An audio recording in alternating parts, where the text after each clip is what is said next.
Fala, berrecas, tudo bem? Para facilitar a vida de vocês, segue aqui um Cortes do Berreca para você aproveitar e se liga aí no vídeo que a gente separou para você hoje. Professor Tamuia, eu tive uma aula de supervisão, a professora está até acompanhando a gente aqui, a Tâmara, e a gente falou sobre a questão do envelhecimento e a depressão, né?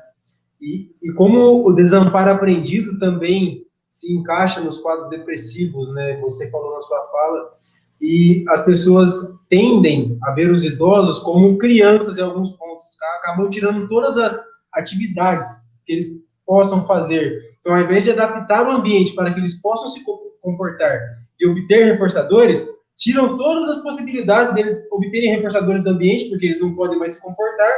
Então, o ambiente é praticamente inteiramente aversivo. Então, tudo que gerava reforço antes não gera mais. Então, isso também está relacionado com esse ponto que você falou agora? Lucas, Luciano e os demais que estão me ouvindo. Eu dou toda a licença agora para vocês fazerem uma interpretação de arrogância minha. Eu, na verdade, não consigo ler nenhum caso de depressão que fuja da lógica do desamparo aprendido. Aí vocês vão dizer assim, mas professor, não seria arrogante? Eu não consigo, até o momento, ver todos os casos. Eu tenho 20 anos de formado, trabalhando com supervisão clínica, e até o momento eu não vi um caso que fugisse às regras básicas do desamparo aprendido. Aí, lógico, veja bem, a gente tem algumas doenças degenerativas, Parkinson, o Alzheimer, que na sua fase inicial, o Parkinson, por exemplo, ele afeta a produção dopaminérgica. O Parkinson tem várias vias. Eu explico porque, como eu estudo muito essa parte biológica, eu acho que é um momento adequado para as pessoas terem contato com isso. Mas a gente tem uma área no cérebro, na altura do mesencéfalo, a parte interna, que a gente chama de substância nigra, ou substância negra também. E ali é onde tem a maior produção de dopamina. São os neurônios daquela área que, diga-se de passagem, fabricam a dopamina. Dali a gente tem as vias de transmissão. A nigroestriatal é uma via de transmissão, são neurônios especializados para levar a dopamina para uma área do cérebro. A área estriatal é a área que faz o controle motor fino. Então, o que é que acontece? Se o sujeito tiver uma lesão nesses neurônios de transmissão, não chega a dopamina lá na área estriatal. Então, ele vai apresentar o quadro de Parkinson, ele vai apresentar os tremores. Se o sujeito sofre uma lesão na própria área estriatal, ele também vai apresentar os tremores. Veja, o Parkinson é um só, não é? Mas a gente tem várias, dentro da estrutura cerebral, várias possibilidades. E ainda pode ocorrer da substância negra se degenerar, ou seja, os neurônios dessa área começarem a morrer, por fatores genéticos e uma série de outros fatores. Quando é dessa maneira, aí o que vai acontecer? Não vai comprometer apenas a via nigroestriatal, que é do controle motor para os tremores. Vai comprometer também a via mesolímbica, que é o que leva, na verdade, a dopamina para as áreas de recompensa do cérebro, que é o núcleo accumbens, que fica no lobo frontal, na parte inferior. Então, o que acontece? O problema ali, vocês estão vendo, é um traço genético ligado à alimentação, à privação de sono, a estilo de vida também, mas o sujeito não tem muito controle porque são fatores genéticos ligados à alimentação, outra coisa. Então, não é um traço só comportamental ou um evento que ele viveu. Tem fatores genéticos ali gerando um problema orgânico. Mas ele está destruindo a área que produz os neurotransmissores, que são esses neurotransmissores que controlam essa ideia de motivação que a gente tem, de boa vontade, de se divertir. Então, as pessoas que estão na fase inicial do Parkinson e tem essa área, né, da substância negra ou nigra, como, né, depende do livro, né, das pessoas que comprometida, que começa a se degenerar, elas vão apresentar um quadro depressivo no primeiro momento. E aí, veja, então, nesse caso, é uma depressão que vai diferente do desamparo aprendido. Né? Então, doenças degenerativas em pessoas idosas, elas podem causar esse quadro de desamparo aprendido. né? Desculpe, não de desamparo, de depressão. Mas não é por fruto de desamparo aprendido.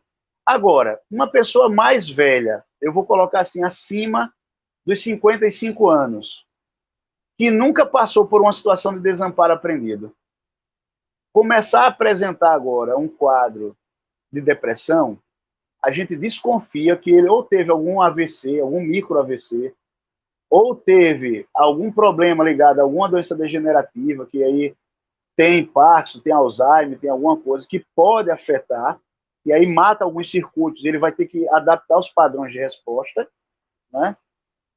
Ou não vai ter tão simplesmente assim. Em outras palavras, se até os 55 anos de idade, em média, eu estou falando também baseado na minha experiência,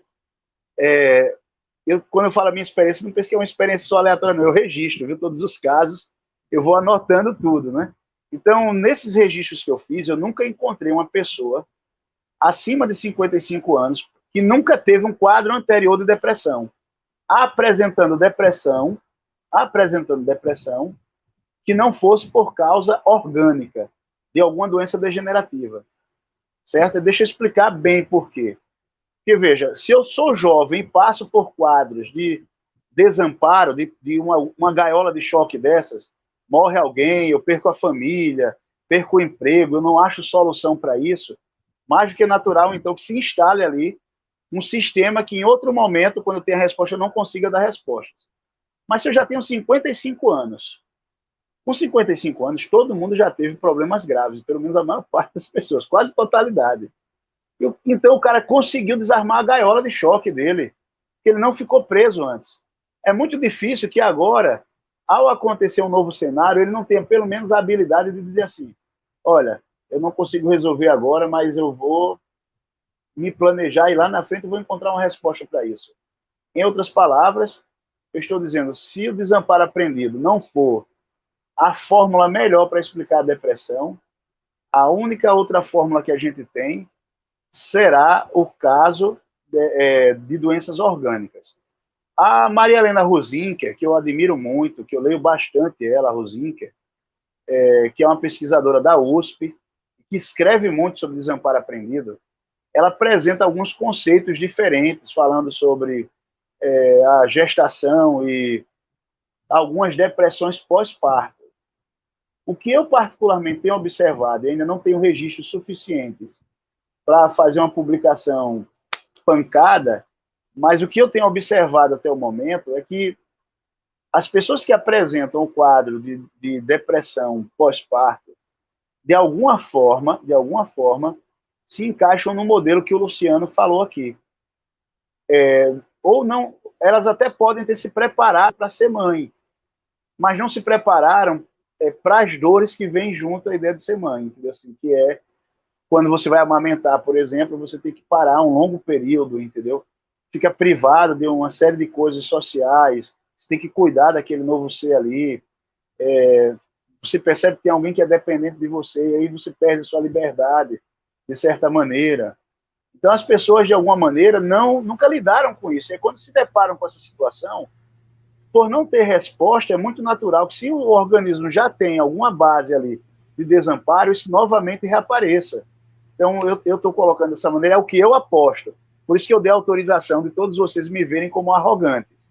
Né? Mas eu aposto muito no desamparo aprendido como o melhor modelo explicativo para qualquer caso de depressão, desde que não seja um processo degenerativo. Aí, Lucas, voltando para a sua questão, então esses idosos que estão, veja, o idoso por si só já é difícil, porque, imagina, a gente está aqui se conhecendo, todo mundo amigo, aí o Lucas está agora com 80 anos, ele disse, então eu vou falar com o professor Gerson, morreu. Você, quando tiver 80 anos, eu já estou só o pó, né? Então, já morreu o professor Gerson. Você procura seus amigos da sua época, a maior parte já morreu, já não está mais. E aí você vai se sentindo como se a vida fosse uma contagem regressiva, a qual você não pode escapar. Aí você poderia até se focar em outras coisas e naturalizar isso. Mas aí os seus familiares vão lá e vão retirando os reforçadores, como você falou. O que é que vai restar para esse sujeito? De fato, um quadro de desamparo aprendido, um quadro de depressão. Então, se ele foi muito hábil, por isso que a gente fala que os velhos rabugentos entendo rabugentos não como sujeira, rabugento como velhos teimosos, né? Os velhos teimosos geralmente vivem mais, porque eles não se importam muito com essas críticas e vão tocando a vida dele de algum jeito. Eles tendem a ser mais saudáveis em termos de personalidade, em termos de adoção de estilo de vida. Na verdade, todas as pessoas, né, que se focam em buscar a felicidade e não muito somente em dar respostas à sociedade. As pessoas que se focam em, rapaz, eu vou fazer coisas para me deixar feliz, elas tendem, de fato, a serem felizes.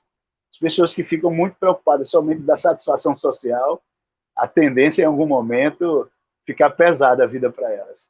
Muito obrigado se você assistiu esse vídeo até aqui. Não deixe de se inscrever no nosso canal, compartilhar esse vídeo com seus amigos. E se você tem algum vídeo que você gosta em nosso canal, deixe nos comentários que faremos o corte e postaremos especialmente para você. Um abraço dos Berrecas.